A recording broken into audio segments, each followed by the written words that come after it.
Aujourd'hui, nous recevons Caroline Fayet. Alors, Caroline, elle est spécialiste de la transformation digitale. Elle a le don quand même d'analyser les mouvements de fond de la société qui sont causés par le numérique. Elle a fondé un cabinet de conseil. Elle a 20 ans d'entrepreneuriat dans ce domaine. Elle est aujourd'hui directrice générale de l'agence Jean et elle enseigne à HEC et elle a écrit plusieurs livres dont le dernier s'appelle Web3, la nouvelle guerre digitale. Et c'est la raison pour laquelle nous avons absolument voulu recevoir Caroline aujourd'hui. Bonjour Caroline, merci d'avoir accepté notre invitation. Bonjour Claudia, bonjour à tous. Merci d'être là. Alors moi j'ai une grande question. Je pense que tu vas pouvoir dérouler pendant 1 heure là-dessus, mais je ne vais pas te laisser faire pendant 1 heure. Alors, tu nous parles de reprendre le pouvoir au titan numérique. Tu nous parles de guerre digitale. Alors la question c'est, mais qui va gagner cette guerre? Est-ce que ce sont les consommateurs, donc nous? Est-ce que ce sont les GAFAM, comme d'habitude? Ou est-ce que ça va être la Chine? Qu'en penses-tu? Effectivement, ça pourrait être le prochain sujet du bac de philo, mais écoute, si tu veux un verdict, je dirais que le consommateur va gagner, mais il va gagner comme toujours en tant qu'à la fois victime et bourreau. Et c'est ça la question qui nous occupe, savoir si cette reprise de pouvoir se fait dans l'esprit des valeurs qu'on a envie de défendre en Europe, de libre arbitre, de défense de la démocratie, de défense de l'accès à l'information. Donc, pourquoi je dis le consommateur? Parce que ce qui se passe à chaque révolution numérique, c'est une prise de pouvoir un peu plus de l'utilisateur. Et pendant 20 ans, ce sont les GAFAM qui ont profité de cette libération du consommateur en lui donnant le pouvoir de s'informer avec les moteurs de recherche, en lui donnant le pouvoir de se mobiliser contre les marques avec les réseaux sociaux, mobiliser contre les politiques, contre le système de santé ou autre, c'est-à-dire cet aplanissement ou planification des relations. Et puis, le Web3, c'est aussi un pouvoir qui va être donné aux consommateurs. Et la question, c'est est-ce qu'il va s'en emparer? Qui va s'en emparer? Et c'est ça qui pourrait nous faire sortir de cette dépendance envers ces titans du numérique. Oui. Est-ce qu'on peut revenir sur le Web 2? Parce que j'ai lu que tu parlais du pouvoir de l'influence et du pouvoir de la dénonciation. Donc, c'est hashtag balance ton porc et hashtag je suis Greta Thunberg. Mais est-ce que tu penses que les gens sont saoulés de ça? Est-ce que tu penses que la masse a cette conscience du danger justement de ces GAFA? Est-ce que tu penses qu'il y a une conscience européenne par rapport à ça? Alors, je ne parle pas des politiques, hein, je parle de nous, les consommateurs, le client lambda. Est-ce que tu penses que, parce qu'on dit le Web3, c'est reprendre le pouvoir sur ses data, c'est reprendre le pouvoir sur sa souveraineté, mais pour vouloir reprendre le pouvoir, il faut une conscience, il faut une saturation. Il faut se dire maintenant, ça suffit, on est allé trop loin. Donc, on sait que les jeunes ont cette conscience, mais qu'est-ce que tu penses, toi, en France, par exemple? Oui, je pense qu'il faut faire la différence entre l'attitude, la conscience et le comportement. Je pense que quand tu regardes les études, 80% des gens, les consommateurs, sont contre la collecte de leurs données. Et pour autant, ils sont les premiers à aller sur TikTok, à aller sur les réseaux sociaux et accepter d'être le produit. Vous savez, quand c'est gratuit, vous êtes le produit. Donc oui, il y a ce paradoxe-là qui vient du fait qu'on est conscient de ça, mais on n'a pas envie de changer nos habitudes. On n'a pas envie d'utiliser un gestionnaire de mots de passe. On n'a pas envie on a la flemme. Et cette économie de la flemme, les GAFAM ont longtemps profité et fait leur miel de ce comportement. Et d'ailleurs, leur vraie science, c'est la captologie, c'est la capacité à justement capter notre attention, la monétiser et cette facilité d'usage, cette expérience utilisateur incroyable, ça a été le piège du consommateur. Donc oui, le consommateur, il est un peu dans une prison dorée. Oui, mais justement, Caroline, si je mets les pieds dans le plat, est-ce que c'est pas justement honnête de dire, eux me proposent un service, TikTok et Instagram m'offrent un vrai service, qui est de pouvoir me faire connaître du monde entier en faisant des vidéos. C'est génial. Franchement, le service est puissant. Contre quoi, je n'ai pas à payer, donc je paye en data. Et après tout, cette data, elle ne me sert pas, elle ne leur sert pas à me mettre en prison, elle leur sert à me proposer des publicités pour que j'achète des produits. Donc, je dirais, il n'y a pas mort d'homme. Quel est vraiment le scandale finalement? Comment on peut exprimer ce scandale de manière plus expressive, on va dire? Eh bien, c'est une manipulation cognitive. Le sujet, il n'est pas que dans le ciblage publicitaire, parce qu'à la limite, on a vécu ça avec l'affichage cache par 3, avec la télé, c'était clair, on savait ce qu'est une publicité, ce qui n'est pas. Le problème, c'est l'opacité de l'algorithme et que la manipulation, elle ne se fait pas que sur des fins publicitaires, elle se fait aussi, et dans nos démocraties, on peut avoir certains garde-fous. Dans d'autres pays, on peut avoir une manipulation qui conduit à de l'oppression de certaines populations parce que certains contenus vont favoriser le déploiement de désinformation ou de stigmatisation de certaines populations. Nous, on voit bien sur le sujet de la formation santé, qui aujourd'hui, on ne va pas mettre au même niveau une information qui émane de sachant, d'autorité de santé, ou une information qui émane de notre voisin de TikTok. Donc, c'est un fléau, on l'a vu, pour potentiellement la démocratie, la propagation de discours populistes, de désinformation, des informations scientifiques, donc pour l'accès à une information fiable pour le citoyen, et potentiellement, après, l'impact sur la santé mentale des individus. Quand on voit les études qui sont opérées par les GAFAM, malgré tous ces lanceurs d'alerte, qui ont montré qu'il y avait eu des études internes chez Instagram, chez Facebook, sur la manipulation des émotions des adolescents et l'impact que ça peut avoir sur la construction de leur identité. Non, je pense qu'il y a un sujet et qu'on ne va pas mettre un mouchoir dessus en se disant « Ah ben, c'est le business model du 21e siècle ». Data égale monétisation, il n'y a pas d'alternative possible à ce business model-là. Ce qui est intéressant avec le Web3, c'est qu'il veut réparer justement un certain nombre de domaines oubliés dans cette transformation numérique. Et parmi les domaines oubliés, des alternatives de business model qui rémunèrent les contenus et qui rémunèrent justement l'attention des gens, pour ce que ça apporte de valeur à la plateforme, eh bien, c'est une piste intéressante à creuser. Oui, je dirais que, parce que tu es déjà un pied dans le Web 3, donc hop, je te ramène dans le Web 2. Tu vas trop vite. Moi, je suis toujours fascinée par la conscience collective, c'est-à-dire qu'on s'indigne, on dit oui, attention, manipulation, etc. L'Europe légifère, RGPD, protection des datas, etc. Et puis, il y a ça, cette conscience-là, et puis il y a la réalité du terrain. Tu es dans le métro, tu as bossé 8 heures, tu es pressé comme un citron, tu es fatigué, tu es en retard à la crèche, le métro est bondé, tu es sur ton téléphone, tu cherches une information, tu as un pop-up, on te demande si tu es OK ou pas OK, et qu'est-ce que tu fais? Tu es OK. Donc, il y a une loi pour te protéger et toi, en tant que consommateur, tu as une réalité où finalement, c'est tellement loin de toi. C'est tellement loin parce que les gens n'ont pas le temps, les gens sont stressés, les gens ont peur, les gens sont insécurisés. Et donc, il faut aller vite et donc tu acceptes. Et est-ce que ça va être mieux dans le Web 3? Parce que la réalité des gens, elle ne change pas, ce sont les outils qui changent. Les gens sont toujours dans le même état. Et je dirais que la force des GAFAM, c'est qu'ils nous ont tellement facilité la vie. Comme tu dis, ils nous ont installés dans un confort. Dans une prison dorée. Dans une prison dorée. Et le Web 3, c'est tellement compliqué, quoi. Comment on va emmener les gens dans le Web 3? Oui, il faut connecter son wallet. On y revient alors au Web 3. Ouais, moi, je voulais faire la boucle. Moi, je viens de l'expérience du contenu et de l'expérience utilisateur. Mais j'ai envie d'aller bosser pour toutes ces boîtes en leur disant, mais attendez, votre expérience utilisateur, c'est catastrophique. C'est catastrophique. Vous parlez de... Vous avez des grands discours d'adoption massive, mais ce n'est pas avec votre bazar qu'on va faire de l'adoption massive. Et donc, c'est à un moment donné, c'est comment on fait, comment on conscientise et comment on emmène les gens avec des politiques qui sont déconnectées de la réalité parce qu'ils votent des choses qui sont complètement déconnectées d'une réalité.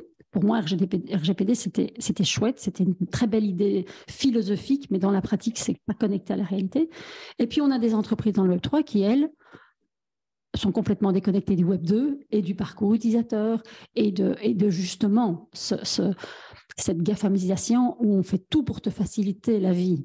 Et donc, c'est qu'est-ce qu'on va faire dans le Web 3 et comment on va y aller. Oui, tu as raison, mais par rapport à Arrêtons-nous sur cette vision européenne, juste un instant, pour se dire pourquoi on a le devoir aujourd'hui de résister quoi qu'il arrive, même si on sait que ça va être compliqué. On a effectivement connu ces 2 premières révolutions d'usage. On va dire que c'est la connexion des documents entre eux, avec l'HTML, avec les moteurs de recherche. C'est, en termes d'utilisateurs, c'est vraiment un accès facilité à l'information. Et en termes on va dire, de bataille numérique, géopolitique, c'est l'arrivée des plateformes, bien sûr Google, mais aussi le e-commerce, puisque via Google, j'accède effectivement à Amazon, qui se référence lui-même sur Google, ce qui a fait le succès des sujets. Sur ces batailles du numérique, on avait perdu, et on a perdu globalement la bataille du hardware, l'infrastructure, des réseaux, des terminaux, des data centers, des câbles sous-marins, des satellites. Finalement, en termes de connexion Internet, on est complètement dépendant, grosso modo à 90% des Chinois ou des Américains. Après, on a la bataille on appelle la deuxième couche du web, qui est la bataille des softwares, donc des logiciels. Et là, justement, tout ce qui est accès aux logiciels en mode SaaS, mais aussi nos applications mobiles. Les 10 premières applications que tu utilises le plus sur ton téléphone, elles appartiennent soit à Google, soit à Meta. Et donc, dans ce Web 1, il y a déjà tout cet historique qui fait que, en tant qu'Européens, on a déjà perdu 2 batailles, le hardware, le software. Mais avec cet accès à l'information, là, c'est une 3e bataille qui se joue, c'est la bataille de l'intelligence, la bataille cognitive, la bataille de la couche, finalement, de notre attention. Et derrière, se jouent les données, l'intelligence artificielle. Et les données, elles arrivent surtout avec le Web 2, parce qu'avec le Web 2, on a à la fois les gens qui ont des smartphones et qui sont sur leurs réseaux sociaux, et c'est là que les données explosent. Les données sur les individus qu'on peut collecter, elles ont explosé. Donc, la question, c'est que fait-on de cet immense réservoir de données? Évidemment, les GAFAM ont trouvé la réponse en développant leur expertise en intelligence artificielle, en développant ces plateformes algorithmiques pour cibler des messages. Mais on aurait pu faire autre chose avec ces données. On aurait pu imaginer d'autres business models. Et quand le Web 3 arrive avec la digitalisation de la valeur, donc on a connecté les données, on a connecté les documents, on a connecté les personnes entre elles avec les réseaux sociaux, on continue à connecter les objets avec l'IoT, on connecte les données entre elles, c'est l'intelligence artificielle, on connecte les valeurs, c'est la crypto. Là, on voit l'accélération technologique qui arrive avec ce Web 3. Parce qu'effectivement, on ne va pas parler que beaucoup de la crypto, mais il y a aussi l'IoT qui se développe, il y a aussi l'intelligence artificielle. Et l'Europe s'est un peu réveillée avec l'explosion des données et a mis en place RGPD, mais on voit depuis les successions de lois, le Digital Services Act, Digital Market Act, c'est en fait la recherche d'une 3e voie, d'un nouveau modèle face aux GAFAM qui sont un peu la voie du capitalisme de l'attention, et face aux Chinois qui est le modèle de la cybersurveillance des individus. C'est un modèle totalitaire. Et l'Europe veut instaurer une 3e voie pour pouvoir appréhender cette révolution cognitive, donc qui est effectivement l'IA, la data, la valeur, les nouveaux business models pour essayer de faire émerger quelque chose qui soit à la fois législatif, certes, tu l'as dit, mais aussi industriel, pour essayer qu'on ait notre vision à nous du web. Justement, sur la valeur, j'aimerais revenir ça parce que dans ton livre, clairement, tu parles énormément du token. Le token représente pour moi et pour toi, effectivement, le Web3, c'est-à-dire c'est l'objet grand public quand le public comprendra vraiment ce que c'est, pourra s'en emparer. C'est l'objet qui représente la détention de valeur sur les réseaux, sur La Internet. propriété. La propriété, la fameuse propriété digitale. Donc, d'où cette tokenisation des actifs. Il y a aussi le président de BlackRock, là, le plus grand fonds d'investissement, qui dit la vraie révolution de la finance, ça va être la tokenisation des actifs. Toi, tu vas même plus loin, tu dis c'est la tokenisation du monde, finalement. On sait la tokenisation de l'immobilier, la tokenisation des voitures, du car sharing, de l'or, de tout ce qui a de la valeur, et y compris des services qu'on va pouvoir se rendre. On va pouvoir s'emprunter de l'argent entre particuliers, on va pouvoir se prêter une voiture, une maison, et tout ça sera tokenisé et sera géré par une blockchain. Ce sera beaucoup plus fluide et ce sera géré par nos wallets. Donc directement, on sera dans le pur Web3, effectivement, et l'intelligence artificielle viendra fluidifier tout ça finalement. Mais l'IA n'a rien à voir avec la propriété. Ça aussi, tu peux peut-être faire un petit point parce qu'en ce moment, avec la folie ChatGPT, tout le monde ne parle que de l'IA. D'un seul coup, on découvre ça, mais c'est vrai que ça prend une tournure grand public spectaculaire. Ouais, ça va à une vitesse et des fois, je me dis, mais mon cerveau ne peut pas aller aussi vite. S'il y a trop d'informations, et là, je fais le lien avec les jeunes il n'y a jamais eu autant de jeunes qui font des tentatives de suicide et qui sont mal parce qu'ils cherchent du sens à leur vie, parce que les réseaux sociaux les ont déconnectés de ce qui était réalisable dans leur vie. Et moi, aujourd'hui, j'ai ça avec cette intelligence artificielle. Je suis déconnectée de mes capacités. Je me dis, mais en fait, j'ai le cerveau qui ne va plus, en fait. Ça va trop vite. Et pourtant, je peux te dire qu'on bosse 15 heures par jour. Mais c'est fascinant. Mais l'IA, ce n'est pas le Web 3. Ou est-ce que l'IA, c'est l'enfant du Web 2, donc engendré par les collectes de data, mais ce n'est pas le Web 3. C'est quoi ton avis? Non, tu as raison, ce n'est pas le Web 3, parce que le Web 3, c'est la digitalisation de la valeur. Donc, l'arrivée, la possibilité pour l'utilisateur d'être propriétaire des mondes numériques. Et ça c'est un nouvel outil qu'on va donner aux consommateurs.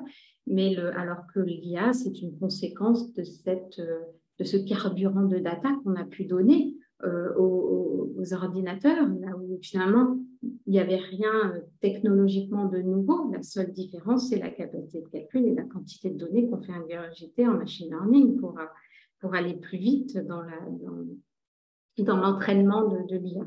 Donc non, ça n'a rien à voir, mais cette convergence de ces phénomènes vont vraiment en fait façonner nos sociétés.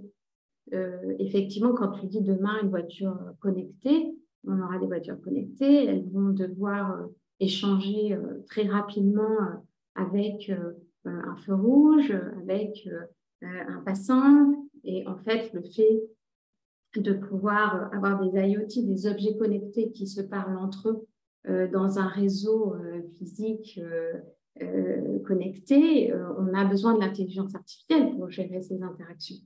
Et moi, consommateur, je vais avoir aussi une identité numérique unique qui me permet d'être immédiatement, je ne sais pas si j'ai un accident de voiture, ben voilà, mon dossier de santé va être aussi géré de façon unique. Et c'est cette vision de ce nouveau monde-là, figital, vraiment, où là, il y a une fusion du digital et du physique, mais vraiment au sens où il y a des passerelles qui se font entre ces deux mondes, que l'Europe essaie d'instaurer une troisième voie. C'était en ce sens que je parlais, je mélangeais un peu l'ensemble, parce que l'Europe, dans le portefeuille de Thierry Breton, il y a effectivement l'aspect législatif, mais il y a aussi une forme de vision industrielle de ce qu'on doit travailler, nous, Européens. Comme Thierry Breton, rappelle-nous, c'est le commissaire européen à la technologie, je crois. Au numérique, oui. Et effectivement, c'est lui qui a poussé ces lois Digital Market Act qui veut lutter contre les gatekeepers, les positions dominantes sur les marchés, comme Booking, qui est en domination sur la partie hôtelière, Amazon, évidemment, sur la partie marchande, mais aussi Spotify sur la musique. Donc, c'est éviter ces positions dominantes qui finalement capturent toute la valeur d'un marché. Et étrangle le secteur aussi. Voilà. Ils capturent la valeur, mais ils étranglent le secteur. Parce que quand tu vois la réalité des hôteliers aujourd'hui, ils sont obligés de danser la danse du diable avec Booking. Et d'un autre côté, ils sont pressés. Enfin, c'est leur marge bénéficiaire qui est pressée comme un citron. Et ils n'ont pas le choix de garder le niveau, sinon c'est le consommateur qui se rebelle et qui impacte l'algorithme avec ses commentaires. Et donc finalement, c'est une danse à trois personnes qui est malsaine. Voilà, tout à fait. Et c'est là que effectivement le Digital Market Act veut limiter ses positions dominantes et surtout l'opacité qui est derrière. C'est-à-dire aujourd'hui, est-ce qu'un hôtel qui arrive en tête de la liste, est-ce que c'est parce qu'il a des meilleurs avis? À ce moment-là, on pourrait se dire, OK, c'est finalement que le meilleur gagne. Ou est-ce que c'est parce qu'il a payé plus cher la plateforme? Malheureusement, évidemment, non seulement vous n'arriverez pas à démontrer que c'est parce qu'il a payé plus cher, puisque l'algorithme est caché et secret, mais en plus, voilà, vous entretenez une dépendance encore plus forte. Non seulement, effectivement, ils vont prendre 30% de commission, mais en plus, ils vont vous faire financer des frais qui permettent aux hôteliers. Enfin, c'est toujours plus cher si tu veux être en haut de la plateforme. Et cette dépendance, les DMA veulent lutter contre ça. Digital Services Act, c'est plutôt pour lutter contre les algorithmes de réseaux sociaux qui vont justement générer de la manipulation et des risques de cyberharcèlement avec du signalement qui est facilité, avec une capacité d'enquêter quand on a des suspicions de fraude lors d'une élection. Et vous voyez, c'est toujours a posteriori. On met toujours cautère sur jambe de bois. On ne résout pas le problème à la source, le problème qui est le modèle économique de la plateforme qui est basé sur de la donnée, des algorithmes et du ciblage. Et un algorithme qui est opaque. Et okay. On ne va pas pouvoir faire ouvrir le capot aux plateformes, puisque ça, on n'y arrive pas. On n'a jamais réussi à prouver que le Brexit ou l'élection de Trump ou même celle d'Obama avait été faite grâce aux algorithmes. On a des suspicions, mais on n'arrive pas à prouver qu'une tragédie comme l'assaut du Capitole, par exemple, a été manipulée par les données des algorithmes. Okay. Donc, c'est un vrai problème de société. Ouais. Et le Web3 est une réponse à ça pour toi? Alors, le Web3, d'abord, il répond à 3 niveaux. D'abord, sur l'identité numérique. Effectivement, en se connectant non plus avec son email, mais avec son wallet, on a une sorte de coffre-fort numérique dans lequel, demain, on va pouvoir concentrer nos photos, nos documents. Et quand on accédera à des réseaux sociaux, on leur donnera l'accès à notre historique plutôt que les laisser, eux, héberger les données, nous possédant. Donc, on peut très bien se dire, moi, je suis très à l'aise avec TikTok, OK. Mais par contre, si demain, je quitte TikTok, je veux pouvoir récupérer tout mon historique de données. Ça, ce n'est pas possible aujourd'hui. Oui, exactement. C'est ce qui vous rend prisonnier de ces plateformes, c'est qu'ils possèdent vos données.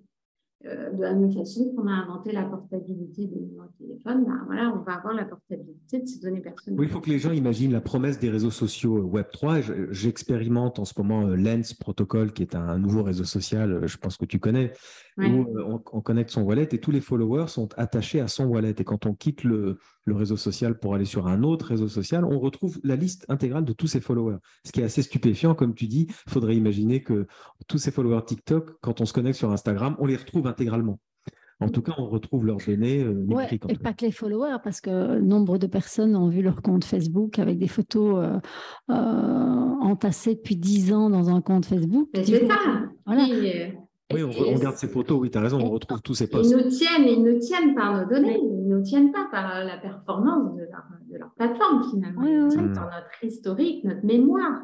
Et c'est vrai que le Web 2 nous a fait perdre cette notion de propriété, c'est-à-dire que même quand tu as un compte Apple Music, tu achètes de la musique, donc tu crois qu'elle t'appartient parce que tu l'as achetée, et puis un jour tu changes d'ordi, ça bug, je sais pas, ça marche pas, et ton mot de passe marche pas, et tu as perdu ton truc, et comme tu n'as personne chez qui tu peux aller crier ou taper du poing sur la table, tu abdiques, tu dis ok, je refais un compte.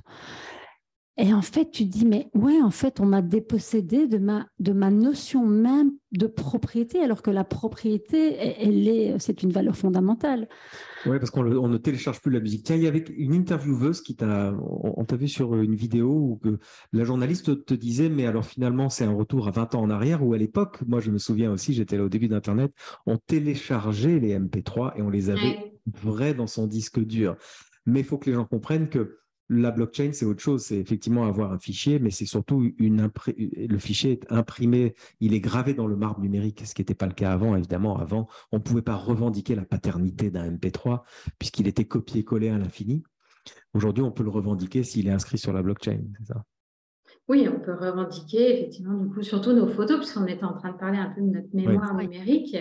Et, et là où c'est profondément injuste, c'est que ces plateformes ont besoin de nous pour exister. Elles ne sont rien sans nos contenus.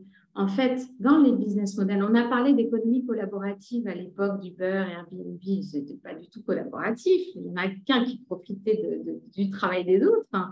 Et, et, euh, et pour autant, ces business models, ils ne sont rien si la communauté s'en va. À l'époque de MySpace, je ne sais pas si vous vous rappelez, Ouais, quand il y a eu la migration MySpace-Facebook, des jeunes, eh bien, ils ont perdu leur communauté. Ça veut bien dire on devrait avoir un droit associé au fait de finalement contribuer à la création de valeur de ces plateformes. Et c'est ça que le Web3 veut réparer. Ça, c'est un des premiers éléments, c'est redonner à l'utilisateur le pouvoir de son identité numérique, redonner le pouvoir, finalement, un juste retour des choses par rapport au fait qu'il est partie prenante du business model. Et tu disais, quand tu es dans le métro et tu n'as pas envie de faire l'effort et tu cliques sur accepter les cookies et tout ce qu'ils veulent, finalement, je suis sûre que dans 10 ans, on se rappellera de ces moments en disant, tu te rappelles quand même, parce que c'était pénible, ces bandeaux RGPD. Mais pourquoi? Parce que notre coffre-fort numérique, notre wallet gérera tout ça, il gérera les consentements. Il dira, oui, moi j'accepte tous les médias d'info, d'autoriser mes cookies. En revanche, les e-commerçants, il faut que ce soit ça, les réseaux sociaux, ça, etc., en termes de respect de la vie privée. Et ce sera du coup beaucoup plus facile à gérer que ce truc quand même qui est Ah oui, aberrant qu'on a inventé. Ouais. j'avais pas pensé au wallet. Oui, quand tu set up ton wallet, le wallet pourrait tout à fait te dire voilà tous les sites d'information, est-ce que vous les acceptez? Voilà tous les sites e-commerce, est-ce que vous les acceptez? Et tu cliques. Et tu pourrais dire tiens, ce site, c'est un labo de santé, il travaille sur la glycémie, ma mère est diabétique, ok, je leur donne ma data. Et l'autre, il vend des pilules maigrissantes, j'y crois pas, je donne pas ma data, quoi. Voilà, donc effectivement, c'est pas tu vois, c'est pas aller à l'encontre du modèle data de notre service, mais c'est pouvoir le faire de façon consciente et en pouvant à tout moment revenir en arrière. Ce que ne permet pas du tout, effectivement, les plateformes d'aujourd'hui où tu signes des contrats avec des conditions générales d'utilisation qui font 50 pages et que personne ne lit. Tu ne lis pas, oui. Mais donc, attends, on revient à l'identité numérique. Et donc, j'aime bien ce que tu as dit. Je vais le ressortir d'ailleurs en présentation, je vais te le piquer. Quand tu dis le Web3, il y a une soupape qui est en fait le coffre-fort digital entre nous et les autres sur le digital. Donc, la soupape, c'est ton coffre-fort numérique dans lequel tu as tout ce qui représente ton identité numérique. Alors, qu'est-ce que c'est l'identité numérique? Tu parlais des souvenirs numériques. J'aime bien aussi cette idée. C'est vrai. Mon compte Facebook, j'y vais plus, mais c'est comme un vieil album poussiéré dans une boîte. C'est mon existence numérique. On a tous un double numérique aujourd'hui. C'est normal qu'on puisse le gérer, qu'on ne soit pas dépendant du signalement, d'un droit à l'oubli, d'une loi.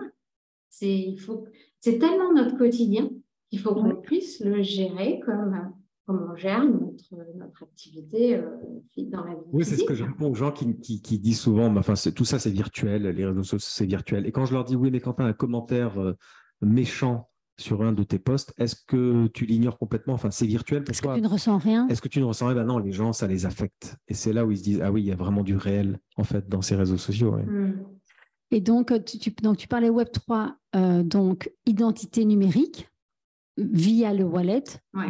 Voilà, et dans le wallet, grâce au wallet, on reprend la possession sur notre histoire, sur le numérique et sur notre data, et donc sur notre avenir sur le numérique.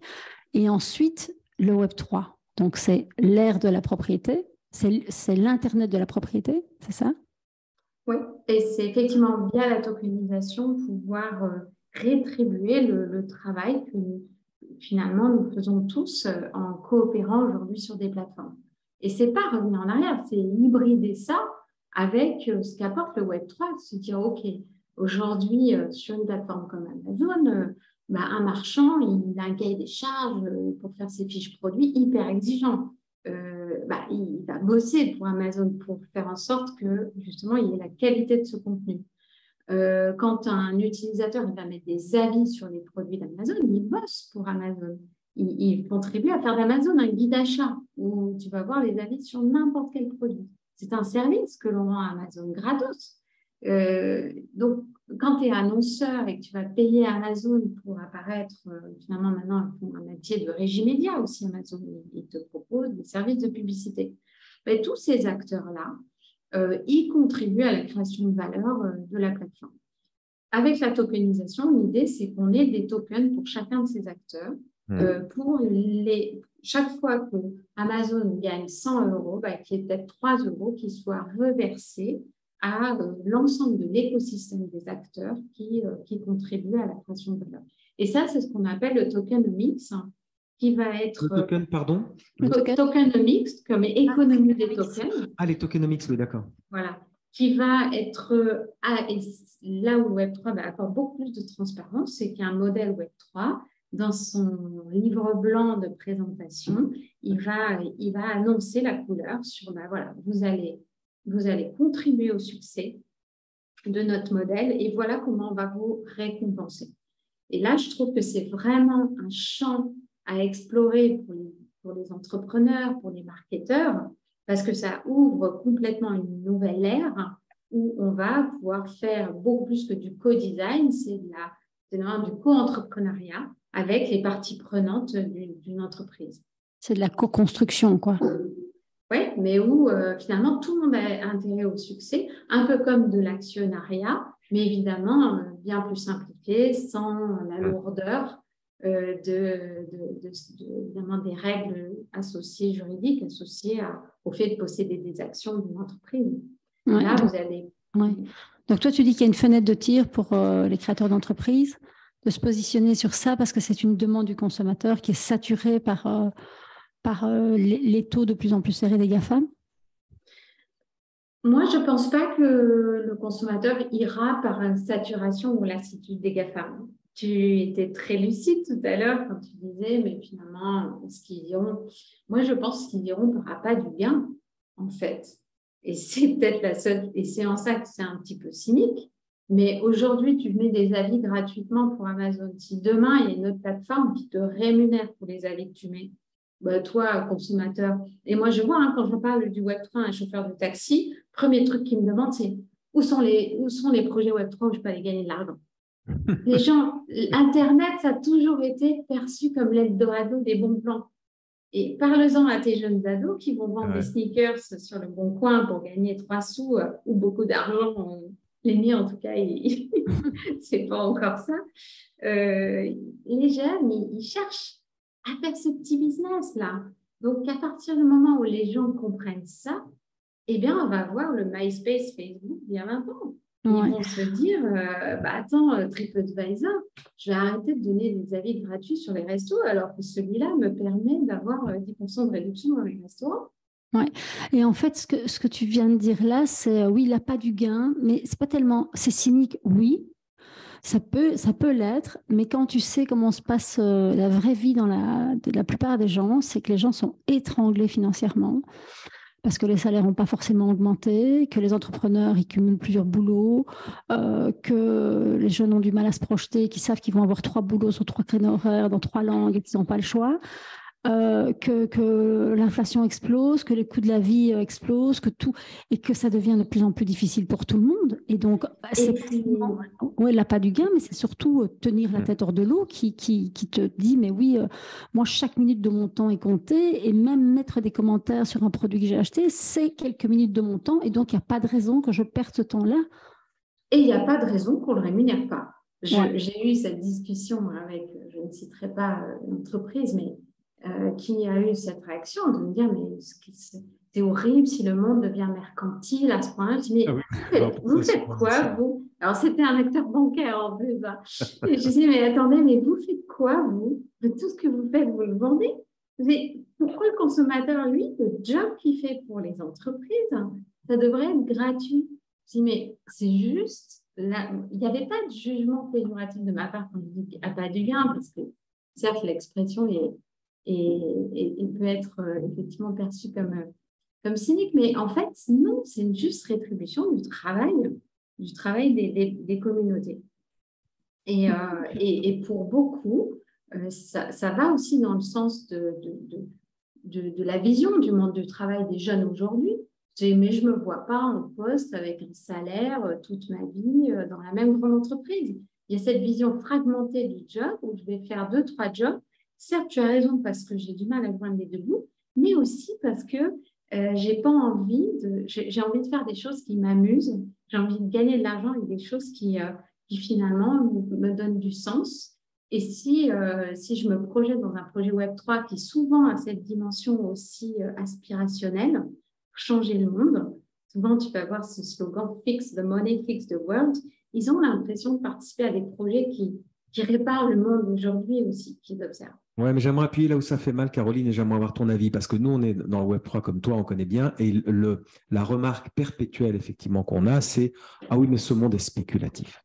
Et pour avoir connu les débuts de l'Internet, comme toi, il y a quelques années, il y avait aussi cette suspicion de spéculation, parce qu'évidemment, maintenant, il y a un marché boursier de ces tokens. Alors, ce qui n'était pas le cas avant pour entrer en bourse, il fallait être une entreprise agréée, il fallait passer par tout un tas d'étapes. Aujourd'hui, là, ensemble, on peut créer un token, ça va nous prendre 20 minutes, et on peut le coter sur le marché. Et en fait, tous ces tokens, y compris des tokens de fidélité dans un supermarché, demain matin pourraient être tout à fait cotés. Prendre ça vaut 1 euro lundi, ça peut en valoir 3 euros le mercredi. Donc, ça peut rentrer dans un système de spéculation, entre guillemets. Aussi, dans le bon sens du terme, il faut de la spéculation pour faire tourner un marché. Mais qu'est-ce que tu peux dire, qu'est-ce qu'on peut répondre aux gens qui disent « Ouais, mais tout va être tokenisé, donc tout va être marchandable et tout va rentrer sur un marché boursier avec des fluctuations, etc. » Est-ce que c'est pour le bien? Est-ce qu'il va y avoir des dérives impressionnante et terrible? J'en sais rien, moi je n'ai pas de réponse. Mais aujourd'hui, je vois que c'est très perturbant de se dire le moindre token a une cotation à la minute près, quoi. C'est bien pour ça qu'un token où il n'y a pas de valeur, où il n'y a pas d'usage, ça ne vaut rien. Bon, je pense qu'il ne va pas y avoir tout et n'importe quoi. Il y a surtout beaucoup de projets qui vont tomber à l'eau. Oui, on est effectivement, vous vous rappelez de la bulle Internet. À chaque fois, cette hype commence par effectivement la financiarisation de la technologie. Donc, on commence par gonfler les valeurs avant même qu'il y ait un usage, avant même qu'il y ait des applications, je vais dire, industrielles, c'est-à-dire systématisées, ancrées dans effectivement des business models robustes. Et moi, j'ai connu Boo.com, qui était une sorte de site e-commerce. Vous vous rappelez de ce truc-là? On voyait en 3D les vêtements. Les vêtements et les baskets en 3D, ça, ils avaient 20 ans d'avance. Oui, alors qu'il y avait quoi, 2 millions C'était en l'an 2000. d'acheteurs e-commerce, quoi. En l'an 2000, juste avant la bulle, ouais. Et tu te dis, mais comment tu peux lancer un truc comme ça alors qu'en face, il n'y a pas le marché? Donc, ces aberrations-là de spéculation, ok, c'est un classique. Qu'après, on rentre dans une ère complètement différente où on a une nouvelle désintermédiation en route. On a des intermédiaires les journalistes, on a des intermédiaires les sachants, les médecins. Là, c'est la désintermédiation de tous ceux qui fixent la valeur des choses, les commissaires priseurs, les agents immobiliers, les experts comptables, les finances. Et donc, ces gens-là, d'abord, ils vont résister. Ensuite, ça cohabite. Mais c'est un peu le chaos. C'est comme c'est comme la ruée vers l'or. Évidemment, il y a énormément d'arnaques, c'est les vendeurs de pelles qui gagnent le plus. Et il faut cette courbe d'expérimentation, il faut cette courbe de maturité, il y aura de la régulation et on va réinventer quelque chose de nouveau. Mais il faut laisser ces deux mondes-là s'hybrider naturellement. Oui, là, ça ira Mais beaucoup plus évidemment, loin. c'est ceux qui vont maintenant, qui vont en revanche pouvoir apprendre, expérimenter et trouver le business model, les business models qui vont percer. Je continue, tu as raison, cette désintermédiation, c'est très intéressant. Donc, par exemple, pour l'art, on voit bien que tous les JPEG, en fait, toutes les créations digitales qui ont été vendues en NFT, on a suivi ça de près avec Claudia depuis déjà 3 ans, on voit bien qu'il y a un nouveau marché de l'art digital qui s'est installé. Et ce marché est décidé non pas par des commissaires-priseurs ou des galeries d'art, comme tu dis, mais simplement par des boîtes comme OpenSea, enfin, donc le site web principal des NFT, où les gens disent, bah, ça, moi, je mettrais bien un Ether, donc je mettrais bien 1 000 €, et donc ça vaut 1 000 € parce que le marché l'a décidé. Et donc, il n'y a plus effectivement d'autorité centrale. Mais quand on pense, quel est ton sentiment là-dessus, quand on sait que, je sais pas, Carrefour, des grandes enseignes de supermarchés vont éditer des points fidélité qui seront des tokens dans un wallet. Il est possible qu'il y ait un marché du token en disant, le token Carrefour, il vaut 1 € aujourd'hui, mais il en vaudra 2 demain. Ah ben ça, le programme de fidélité, c'est clairement un cas d'usage vraiment auquel on peut croire aujourd'hui, puisque se dire, attends, mais 10 000 points Air France, si finalement demain je décide de plus prendre l'avion pour des raisons écologiques, bah, qu'est-ce que j'en fais? C'est pas possible de dire que cette valeur-là, je peux pas l'échanger contre autre chose ou l'utiliser, enfin, globalement, la vendre. C'est quitter là, des points de fidélité. C'est un avenir assez logique. Ou pas que. Moi, je prends un exemple très concret. Et c'est pour ça que moi, parfois, je me dis, le Web3, ils sont trop déconnectés je dirais, de l'expérience utilisateur qui était presque trop parfaite sur le Web2. Hier, j'ai un billet d'avion qui est prévu pour partir à l'étranger. Puis finalement, mon voyage est annulé. Je vais sur Ryanair et déjà, je perds mon temps sur la messagerie, le chatbot qui ne comprend rien à ce que je lui raconte. Bon, bref, je m'énerve, je perds du temps. Et en fait, moi, ce que je voulais juste savoir, c'est est-ce que je ne peux pas avoir un bon à valoir à dépenser quand je veux, en gros, puisque je sais qu'ils ne vont pas me rembourser. Finalement, j'ai perdu 1 heure pour finalement pouvoir changer mon vol en payant 100 € de frais de modification pour rebooker un vol en novembre que je ne suis même pas sûre de prendre. Bref, en fait, ça aurait été tellement plus facile si j'avais pas eu à traiter, à dealer avec Ryanair. Un token, le billet devient un token. Et je le vends sur le marché secondaire à quelqu'un qui veut partir à cette... Et je me suis dit, mais en fait, c'est le Web 3 est déconnecté de l'expérience utilisateur du Web 2, mais les grands acteurs et les grands monopoles, ils devraient aller chercher un peu de technologie Web 3 pour faciliter encore plus mon expérience utilisateur. Parce que là, si j'avais eu un token, je n'aurais pas perdu mon temps avec le chatbot qui n'est même pas connecté à ChatGPT et qui ne comprend rien, tu vois. Donc, j'aurais simplement mis mon billet sur un marché secondaire parce que j'en suis propriétaire et que je peux en faire ce que je veux sans tomber sous la petite astérix de la condition générale de vente de Ryanair. Donc, ouais, je pense qu'il y a des choses à faire de part et d'autre, dans le Web 2 avec le Web 3 et dans le Web 3 avec le Web 2. Oui, tout à fait. C'est pour ça que moi, je ne pense pas on a beaucoup dit, est-ce que vous y croyez au Web3 comme si c'était une religion, tu vois? Moi, on ne va pas avoir un grand soir où ce sera l'émergence du Web3 et puis ça tuera le Web2. De la même façon que le Web2 n'a pas du tout tué le Web1, le e-commerce.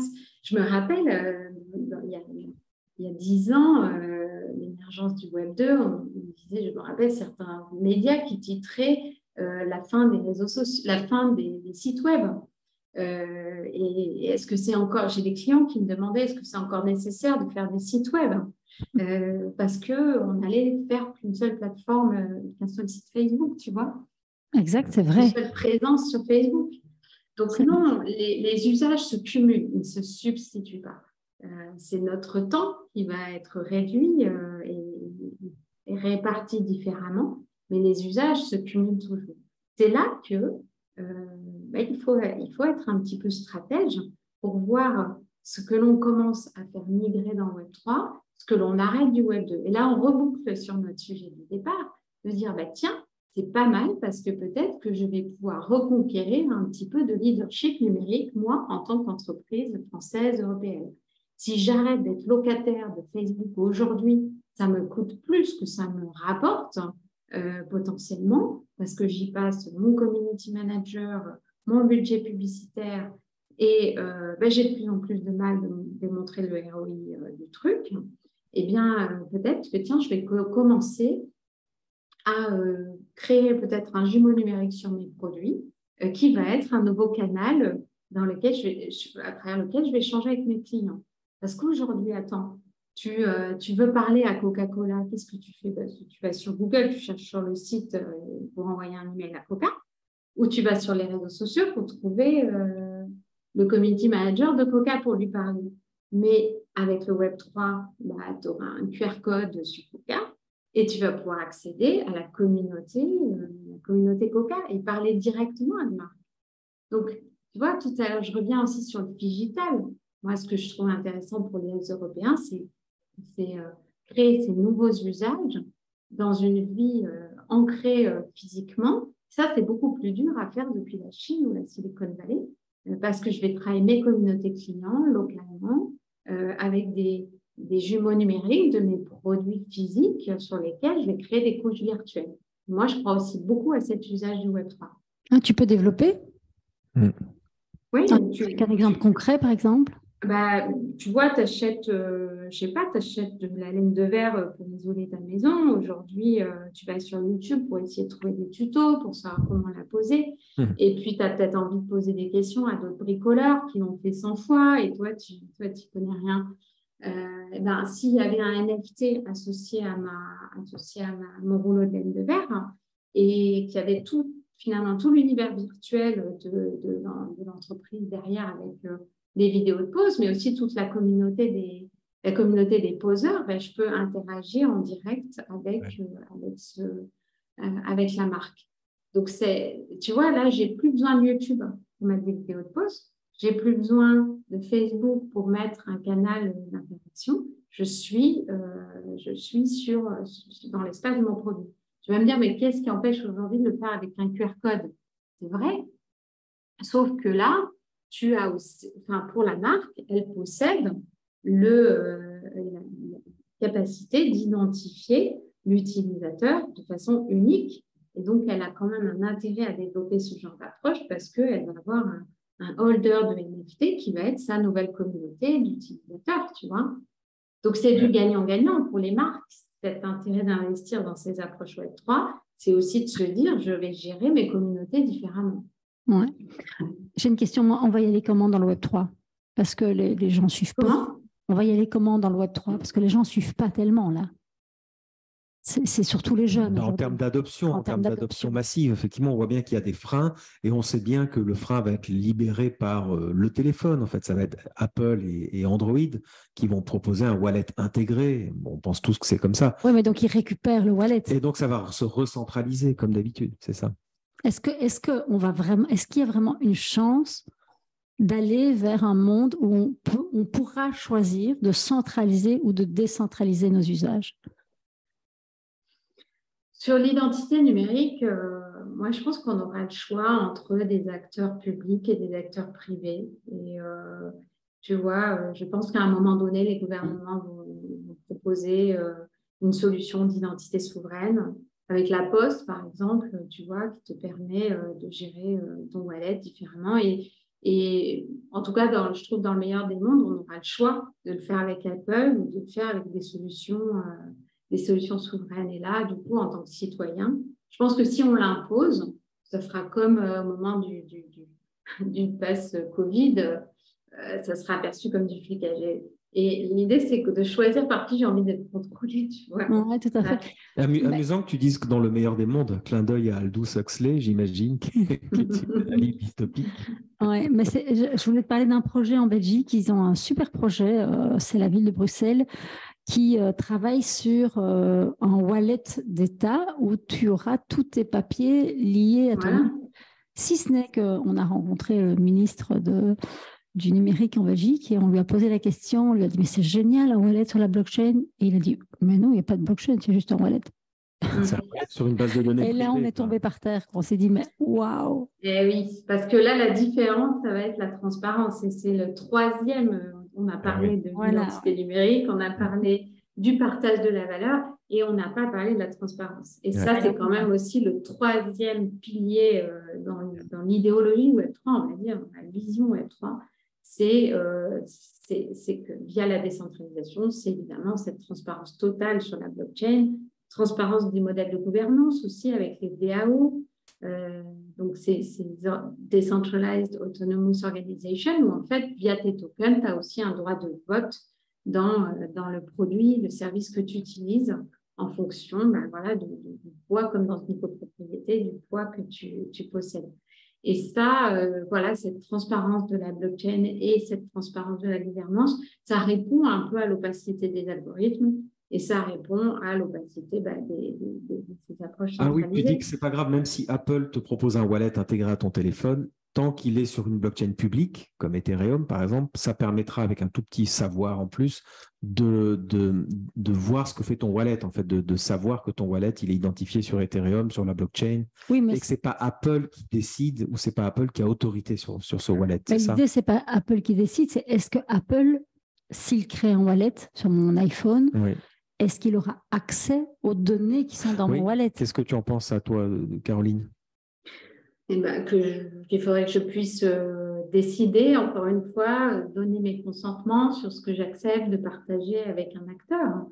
Mais je pense que cette transparence, elle est quand même indispensable pour... je pense que c'est pas toi qui vas vérifier des choses, c'est des communautés externes qui seront les garde-fous de tout ça. On le voit déjà sur les débats, sur les réseaux sociaux Web3, de savoir si ils sont suffisamment décentralisés. Donc là, on est clairement chez les geeks qui sont capables d'ouvrir le capot, regarder sur laquelle blockchain est derrière, de savoir comment ça marche. Et je pense que cette réputation des plateformes par rapport à leur réelle décentralisation, on a passé un cap aujourd'hui. Et on a ces garde-fous externes qui font que une application, elle va rendre des comptes. Et un Apple devra rendre des comptes s'il crée un wallet ultra centralisé, comme Meta a lancé son métaverse ultra centralisé. Aujourd'hui, je ne dis pas qu'il a été enterré à cause de ça, pas du tout. Mais en tout cas, il y a des voix qui se sont élevées pour dire attention, là, le métavers de Meta, c'est Ready Player One, c'est un monde totalitaire contrôlé par un seul individu. Ça n'est pas du tout des Decentraland ou Sandbox qui veut justement partager la propriété numérique. Ouais. Donc je trouve qu'on a passé un cap au niveau de ces garde-fous, de ces vigies citoyennes, de façon à nous assurer une forme de transparence. Pas parfait, mais il y a une responsabilité à venir de la part de ces plateformes. Oui, mais dis, je réfléchis, mais tu n'as pas du tout répondu à ma question. Hein. Ah bon? Tu as dit beaucoup de choses, mais alors qui va gagner? Rappelle-moi ta question. La toute première question. La toute première question, je l'ai déroulée pendant une heure. Et quand? Alors, qui va gagner la guerre?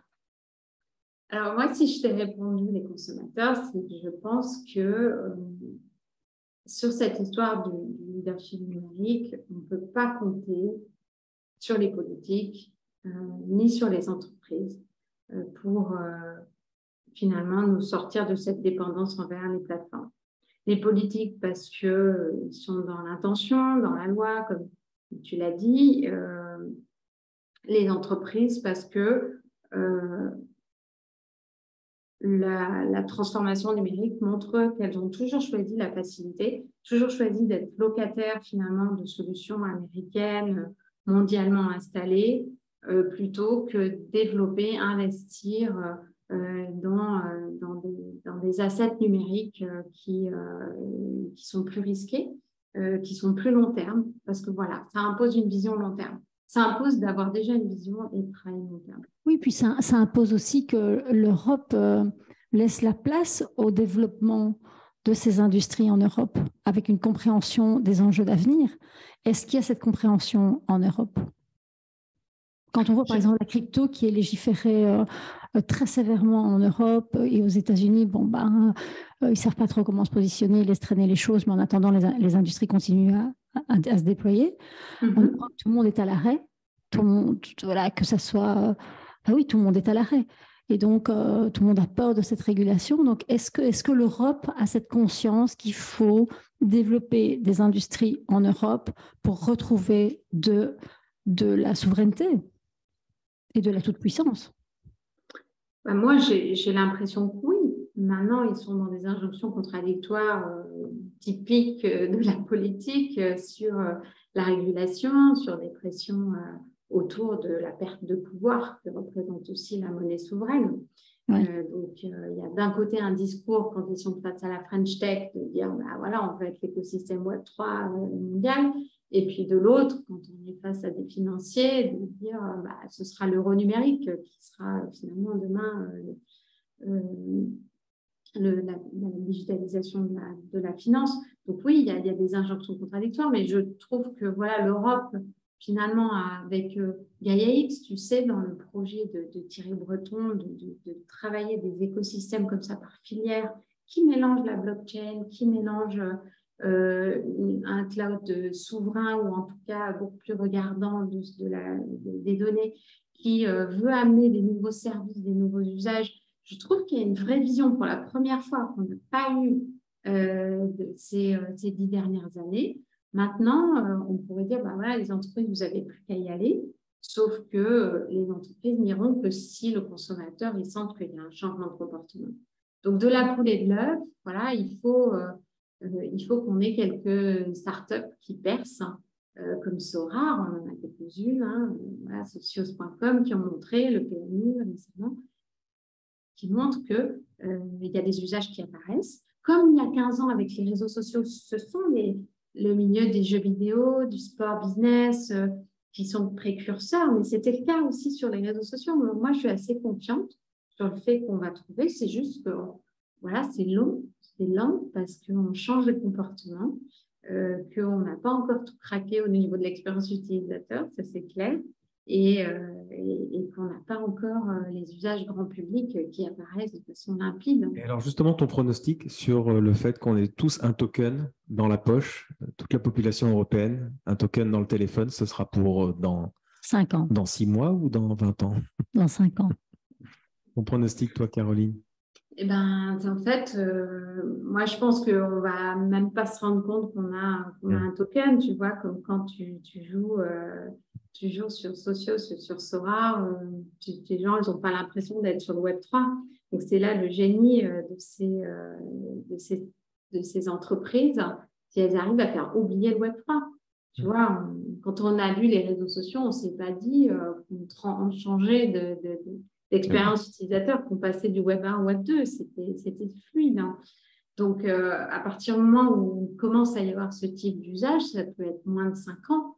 Après, la généralisation, pour te dire qu'on a un taux de pénétration, tu vois, de 50% dans la population, je pense qu'il faudra quand même bien 10 ans. Mais encore une fois, si ça s'hybride sur des usages un peu courants,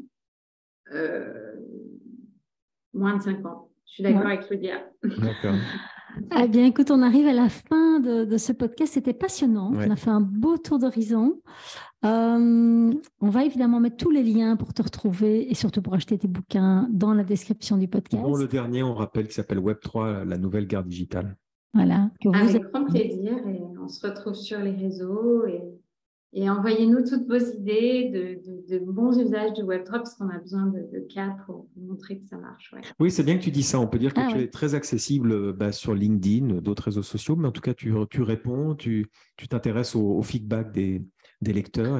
Ah oui, tout à fait. Oui. J'ai plein de petits messages sympas, des idées qui m'arrivent. Après, je ne peux pas tout instruire comme idée de projet, mais c'est super de pouvoir échanger après avec des entrepreneurs Web3. Ouais, et d'autres. C'est la meilleure façon de rester connecté à la réalité. Hein. C'est chouette. Merci en tout cas pour ta disponibilité. Merci pour ce que vous faites. Voilà. Ben, nous, c'est la meilleure façon d'apprendre. Hein. C'est se connecter au meilleur. On vous rappelle à C'est ceux qui nous gentil. écoutent que nous avons un site web qui s'appelle nftbusiness.tech sur lequel vous pourrez retrouver tous les podcasts et vous inscrire pour notre newsletter gratuite. Voilà, et si l'envie vous prend de nous soutenir comme ça, gentiment, on a un petit NFT qui traîne sur le site, enfin on en a plusieurs, vous pouvez aller voir. C'est sympa parce que créer du contenu, Dieu sait que ça prend beaucoup de temps. Un NFT communautaire, comme tu Un disais, NFT Caroline, qui communautaire. vous permet d'accéder au groupe WhatsApp de la communauté NFT Business. Voilà, qui est très sympa, sur laquelle on ne parle d'ailleurs pas que Web3. Hein. Là, pour le moment, la communauté s'emballe sur l'IA. On se dit, est-ce qu'on répond, est-ce qu'on ne répond pas? Ok, on répond parce que finalement, tout ça, c'est lié, c'est le monde qui évolue. Donc voilà. En tout cas, on vous embrasse, on vous souhaite une bonne écoute. Nous aussi, on est preneurs de feedback. Vous avez aimé, vous n'avez pas aimé? Qu'est-ce que vous voulez? Est-ce que vous avez des idées, des gens que vous voulez entendre sur le podcast qui ne sont pas encore passés? Des sujets, des secteurs qu'on n'a pas encore abordés? Ouais, voilà. Donc, écrivez-nous et on répondra. Bonne écoute. Au revoir, Caroline.